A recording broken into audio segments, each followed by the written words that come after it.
Hello, hello! Welcome back to Brenda's Books. I am so happy you came back to listen to more of Queen Andraya. Today I am going to give you 2 chapters because chapter 33 is quite short. And just a random note that today is a World Maritime Day. Who knew? So maybe it's time to listen to Sarah's War again. Just a thought. Or buy the printed book of Sarah's War, give it to somebody else. It's a good idea too. All right, here we go. Chapter 33, Stuck. The dim light of the tunnel quickly dissipated as they wriggled through the utter darkness of the shaft. They had to crouch so low they were crawling on their forearms, with their legs dragging behind. Steffan did his best to seal the rock door with his feet, matting it with mud and dirt. Hudson was left behind. He could not fit inside the small space. The princess led the group, and Steffan, who was in the caboose of the creeping line of human ants, called up to her. "Zelda, I thought you were going to head back so the slaves would not see you." "I cannot very well head back now after what your queen's bolder man did to the slave master," the princess replied. "There is certain to be a commotion, and they would all look to me for an answer. I had no choice but to come with you and breathe this wretched air." Then the princess coughed into her arm. Whether it was real or to prove her point, Andraya did not know. But she did feel a little claustrophobic herself. She wondered how long they would have to slither like this. How ironic, she thought, that a queen was squirming through the dirt, escaping a slave master. Steffan spoke in a low voice to the queen in Medianese. "Andraya, are you all right?" She responded in the same tongue. "Well, considering I only feel tiny spiders crawling all over me, I am just fine." Steffan sucked in a breath. "Actually, I was referring to what the slave masters said." Andraya sniffed. "Compared to Gordon, Steffan, that man is a saint. At least he is not a hypocrite." Steffan murmured something in Deldrian. He continued this for another long minute. "Prince Steffan, what are you grumbling back there?" Zelda asked. "Nothing any of you need to hear, and you probably should not call me Prince, Zelda." "I heard you mention Gordon's name, Queen Andraya," Zelda said, completely ignoring Steffan's remark. "Do you miss him?" Andraya kept her tone flat. "Not in the least." "Interesting," Zelda said slowly. "Why is that?" "I suggest you stop prying, Princess, or I may start asking you about your dead relatives," said the queen. Silence consumed the shaft. Andraya sighed. "I am sorry for what happened to your royal family, Zelda." "Are you?" the princess snapped. "Of course. Shh," said Maurice. "I think I hear them." The group stopped crawling. Indeed, there were muffled voices coming from somewhere. Andraya glanced around, but the only things she could see were the outlines of her friends' shadows. She patted the walls around her, but felt nothing but solid rock. She thumped the dirt floor with her elbow, as if she would somehow find a hidden staircase if she hit hard enough. "Zelda, I do not see anything anywhere. Where have you taken us?" Steffan asked. Feet and arms fumbled around at the front of the line. Zelda whisper-shrieked several times. She slapped her hand hard against the rock wall. "Oh no," she groaned. "Oh no, oh no, oh no, oh no!" "What is it, Zelda?" Steffan asked. "I think I took us down the decoy shaft." Audible moans scattered the group. "I guess we need to head back then," said Steffan. The crawl space was too narrow for them to sufficiently turn around, so the 5 of them inched their way backward, which proved to be much more difficult, and many heads were kicked in the process. They slowed when they finally approached their initial entrance. Loud noises rattled outside the shaft. Andraya could feel the heavy beating of the wall from the slaves trying to wield chunks out of it. "Maybe we should wait until they move farther away from the opening," said Andraya. "Do you think Hudson is all right?" "Yes," said Steffan. "I doubt anyone has even noticed him." "How can anyone not notice him?" Benjamin asked. "Because he is good at what he does," Steffan replied. "We might get chopped to pieces if we wait in here," Maurice offered. As if on cue, another axe struck the other side of the wall, right where their heads were, causing some loose rubble to fall on their faces. You are right. We better get out, Steffan agreed. I might be able to convince the slaves to help us. Just then, a blaring voice sounded above all the racket. Nobody stops working until we find that little vamp. And each day we don't find her, somebody dies. Andraya's heart accelerated. Her limbs began to tremble. If she stayed in her crawl space, a slave would be killed. If she came out, she would be killed. Chapter 34. The Rescue Whistle. Andraya's arms shook so violently, her elbows gave in. She rested her head against her forearm and tried to choke down her panic. The heavy breathing of the others seemed louder than the striking of axes on the other side of the wall. She sensed that they, too, were at a loss for what to do. Zelda's soft sobs echoed down the shaft. The queen closed her eyes and forced herself to think. There had to be a way out of here. There just had to be. Then her head popped up. Steffan, are you certain Hudson is all right? Yes, he said, a little exasperated. He is not the one we need to worry about right now.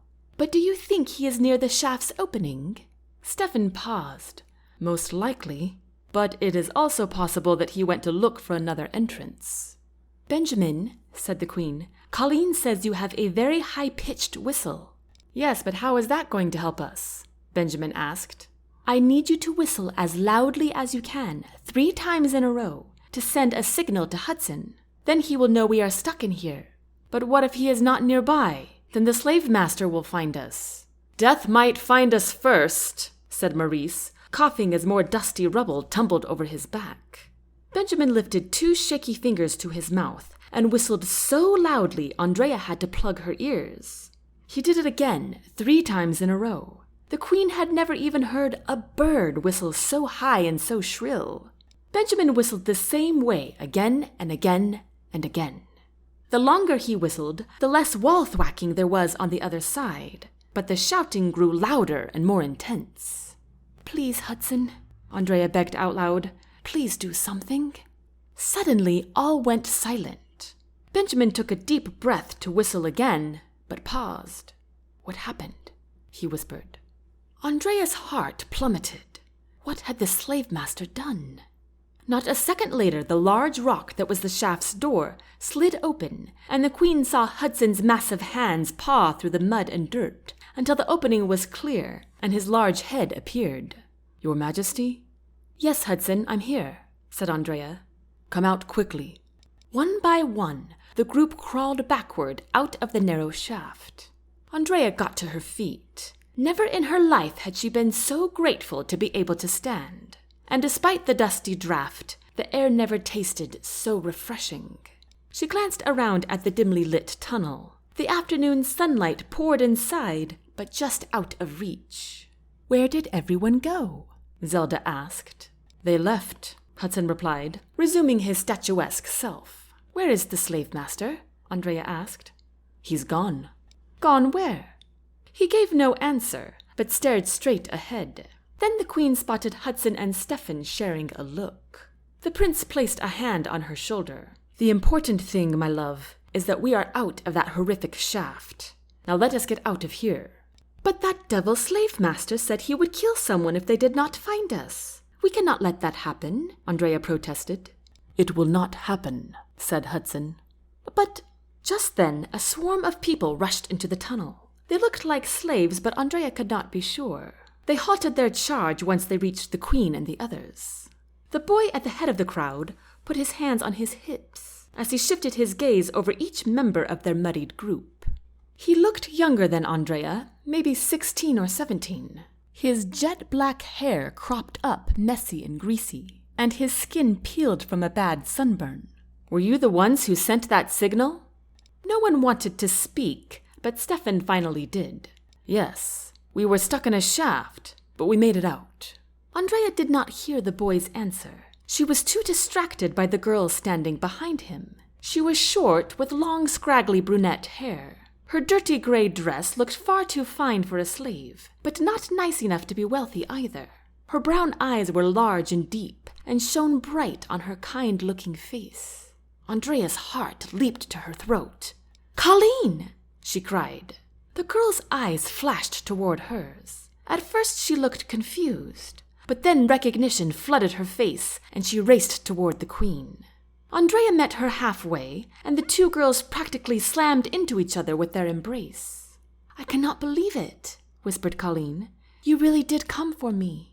"Of course I did," Andraya whispered back. "I am so sorry you were sent here. I am so sorry." Caleen wept on the queen's shoulder, and Andraya let her own tears fall onto Caleen's hair. The two hugged and cried for a long, blessed minute. Then Benjamin appeared beside them. "Caleen," he choked. "Benjamin?" Caleen stared at him in surprise before he pulled her in for a hug of his own. Caleen melted into his arms. "What are you doing here?" she whispered. Benjamin tightened his hold. "I had to make sure you were all right." Caleen's eyes overflowed with tears. She rested her head against his chest and let them spill over. Andraya looked to Steffan, whose bright smile had returned. Zelda and Maurice were also grinning ear to ear. Finally, all the others slowly started to converse amongst themselves, and Caleen and Andraya had a chance to give a brief update of what they had been through. Andraya cried with relief when Caleen told her that because of Zelda and the slaves' rebel group, there was not a single slave master who knew Caleen even existed. "So what do you think we can do to help everyone?" Andraya asked. Caleen fingered a small rock out of the queen's hair. "Well, Nicholas says that—" "Who is Nicholas?" Andraya interrupted. Caleen pointed with her head to the boy with the sunburned face. "The leader of the rebel group. He says the only way we truly have a chance is if we convince the Sami people to help."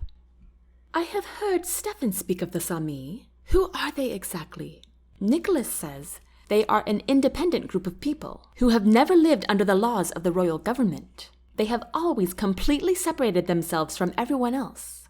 They never even step foot off their own land, with the exception of their recent battle.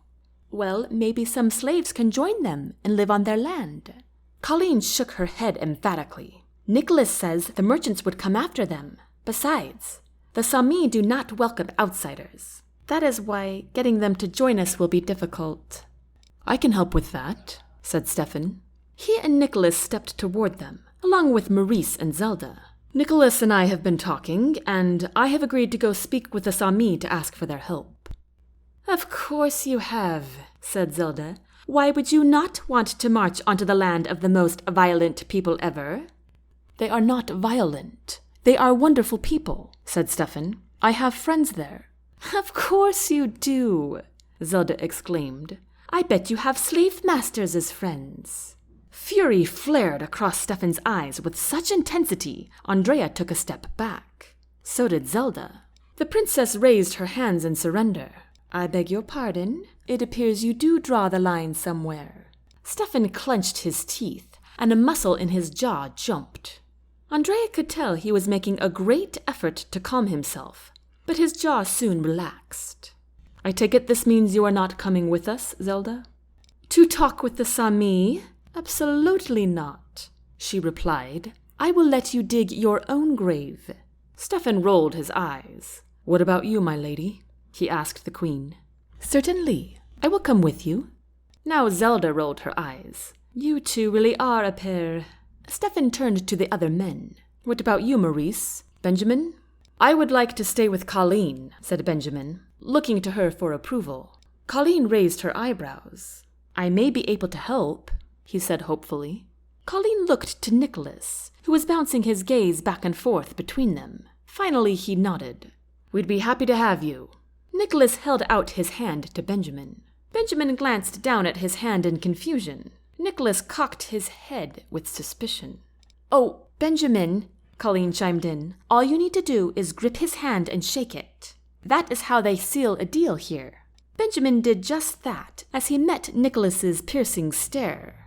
"Where are you from?" Nicholas asked. "Chaldrea.